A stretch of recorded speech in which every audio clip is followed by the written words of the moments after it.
வணக்கம் மக்களே. கஸ்டமரோட கம்ப்ளைண்ட் என்னன்னு பார்த்தீங்கன்னா, இந்த மிஷினில் டென்ஷன் செட் உள்ளே மாட்டிக்கிச்சு, வெளியே வர மாட்டேங்குதுன்னு சொல்லி கம்ப்ளைண்ட் பண்ணியிருந்தாங்க.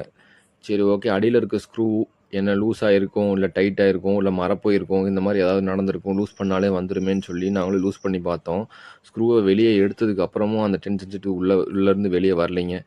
கஸ்டமர்கிட்ட கேட்கும்போது தான் சொன்னாங்க, உள்ளே வந்து ஃபெவிக்விக் போட்டு ஒட்டியிருக்கோம் அப்படின்னு சொல்லி சொன்னாங்க. எதுக்காக இப்படி பண்ணீங்கன்னு கேட்கும்போது, மிஷினோட வைப்ரேஷனில் டென்ஷன் செட்டு கீழே வந்து விழுகுது, என்ன தான் ஸ்க்ரூவை டைட் பண்ணாலும் டென்ஷன் செட் கீழே விழுகுது, அதனால் நாங்கள் ஃபெவிக்விக் போட்டு ஒட்டிட்டோம். இப்படி பண்ணும்போது நம்மளால் ஒன் டைம் யூஸ் மாதிரி தான். உள்ளார வந்து ஒரு டைம் போட்டோம் அப்படின்னா மறுபடியும் அடுத்த டென்ஷன் செட் மாற்றும் போது நமக்கு ரொம்ப ரிஸ்க்காக தான் இருக்கும். அதுக்கு தான் நாங்கள் ஒரு ஐடியா பண்ணி இந்த விஷயத்தை நாங்கள் சால்வ் பண்ணோம்.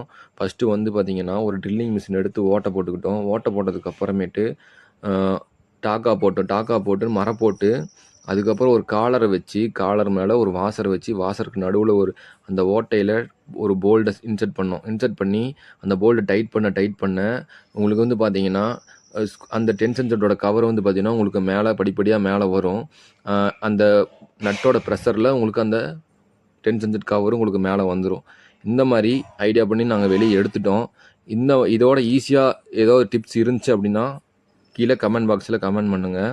இந்த வீடியோ உங்களுக்கு பிடிச்சிருந்துச்சு அப்படின்னா மறக்காமல் ஒரு லைக் பண்ணுங்கள், சப்ஸ்கிரைப் பண்ணுங்கள், உங்கள் ஃப்ரெண்ட்ஸுக்கு ஷேர் பண்ணுங்கள். நன்றி.